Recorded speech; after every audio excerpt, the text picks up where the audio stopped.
Hello, good morning, friends. Today we will study the question number 4 of chapter number 1, exercise 1.1. In the class 12 of subject mathematics, we have to solve the question number 14 up to the question number 13. We have solved that. Up to the question number 12, we have solved 13. First, I am going to explain the question number 14. After that, I will explain the question number 13. See the question number 14. In the question number 14 it is given that let L be the set of all lines in a XY plane.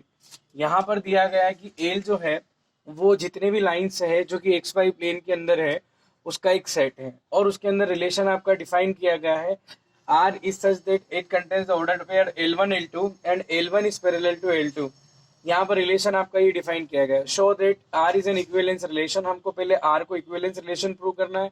Find the set of all the lines related to the line y is equal to 2x plus 4. हमें उन सभी lines का जो set है वो find करना है जो इससे इस लाइन से रिलेटेड है.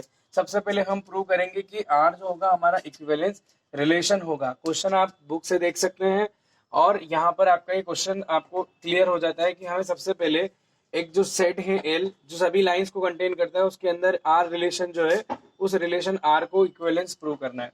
तो चलिए सबसे पहले अपन रिलेशन को इक्विवेलेंस प्रूव करते हैं. तो इक्विवेलेंस रिलेशन प्रूव करने के लिए आप जानते हैं कि हमें क्या करना पड़ेगा. Now from the question we have understand that it is given L set of all the lines in a plane. किसी प्लेन में L जो है सभी लाइंस का सेट है. Set of all the lines in a XY plane and a relation R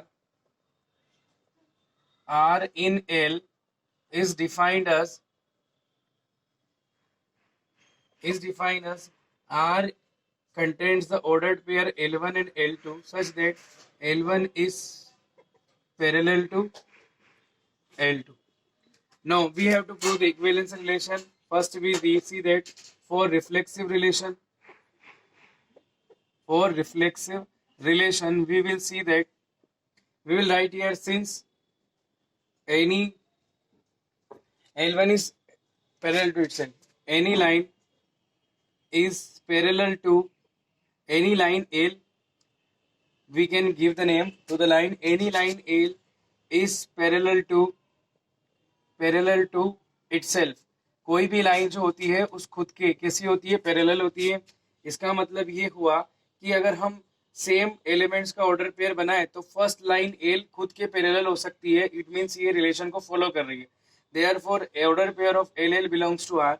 therefore we can say that R is reflexive relation. R is reflexive.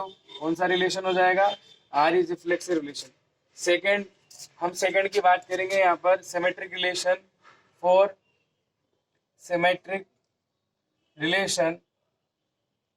Symmetric relation में हम बात करेंगे let the ordered pair L1 L2 belongs to R.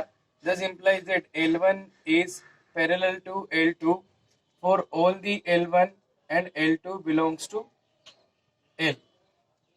It means that यहाँ L1 L2 के parallel है तो इसका मतलब हो जाएगा L2 जो होगी वो L1 के पैरेलल हो जाएगी for all the L2 L1 belongs to R. और यहाँ आ जाएगा आपका L2 और L1 जो है उसका ऑर्डर्ड पेयर बन जाएगा जो कि R में जाएगा. क्यों? क्योंकि पहली लाइन अगर दूसरी लाइन के पैरेलल है तो दूसरी लाइन भी पहली लाइन के पैरेलल होगी. फिर हम यहाँ बात करते हैं आगे आकर देयरफॉर R इज क्या हो जाएगा? Symmetric relation. R हमारा हो जाएगा सिमेट्रिक रिलेशन हो जाएगा. इन द थर्ड केस के बारे में हम बात करेंगे फॉर ट्रांजिटिव रिलेशन. किसकी बात करें? For transitive relation. और ट्रांजिटिव रिलेशन के लिए हम बात करते हैं दो सेट की, दो ऑर्डर्ड पेयर की. Let L1 L2 belongs to R. इसका मतलब हो जाएगा L1 is parallel to L2. ये हो गया. फिर हम बात करते हैं एंड L2 और L3. हमारे पास दूसरा ऑर्डर्ड पेयर है L2 L3 belongs to R. This implies that L2 is क्या हो जाएगा? Parallel to L3. जब हमारे पास L1 L2 के पैरेलल है, L2 L3 के पैरेलल होगा तो इसका मतलब है कि L1 will be also parallel to L3. Thus implies that the ordered pair L1 L3 belongs to R. It means that therefore we can say that यहाँ पर जितने भी L1 L2 L3 जितने भी हैं सारे कहाँ हैं, सारे किसके एलिमेंट से, सेट L के एलिमेंट से। तो हम ये लिख सकते हैं कि L1 L2 कहाँ R में आ रहा है, L2 L3 कहाँ आ रहा है, R में आ रहा है। तो इसका मतलब ये है कि L1 L3 भी कहाँ पहुंच जाएगा, R में पहुंच जाएगा। Therefore R is transitive relation, R एक ट्रांजिटिव रिलेशन भी है। तो R हमारा क्या हो गया, R हमारा सिमेट्रिक हो गया, R हमारा रिफ्लेक्सिव हो गया।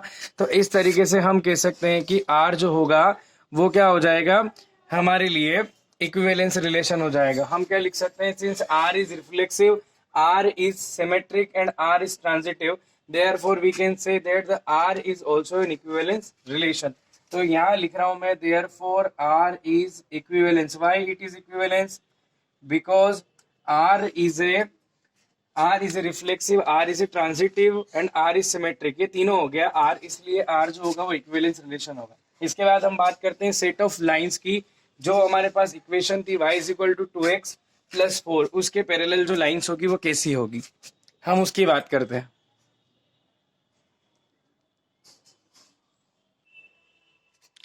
अब हमारे पास बात होगी सेट ऑफ, इसी में all the lines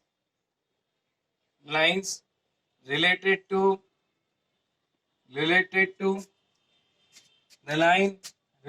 the line y is equal to 2x + 4, जो कि हम बात कर रहे थे क्वेश्चन की कि दो लाइन एक दूसरे के पैरेलल है। तो अगर मान लीजिए कि हम इस लाइन की बात करें और इस लाइन के लिए हम सेट ऑफ लाइन ढूंढना चाहते हैं, तो हमारा रिलेशन क्या कहता है कि फर्स्ट लाइन जो है वो दूसरी लाइन की कैसी है, पैरेलल है। तो इस लाइन के पैरेलल कौन कौन सी लाइन हो सकती है, तो इस लाइन के पैरेलल वो सारी लाइन हो सकती है। अब आप जानते हैं कि आपने पिछली क्लास में पढ़ रखा है कि पैरेलल लाइंस यानी कि पैरेलल लाइन वो होगी जिनका स्लोप सेम होगा। स्लोप आपको मालूम है कि ये y = mx हमारे पास स्ट्रेट लाइन का स्लोप इंटरसेप्ट फॉर्म है, और स्लोप इंटरसेप्ट फॉर्म में हम जानते हैं कि वो सारी लाइन जो एक लाइन के पैरेलल होगी उनका स्लोप सेम रहेगा, बाकी उनका इंटरसेप्ट जो होगा, जो एक्स एक्सिस पर वो कट करती है, वो डिफरेंट हो जाएगा। मतलब जैसे मान लीजिए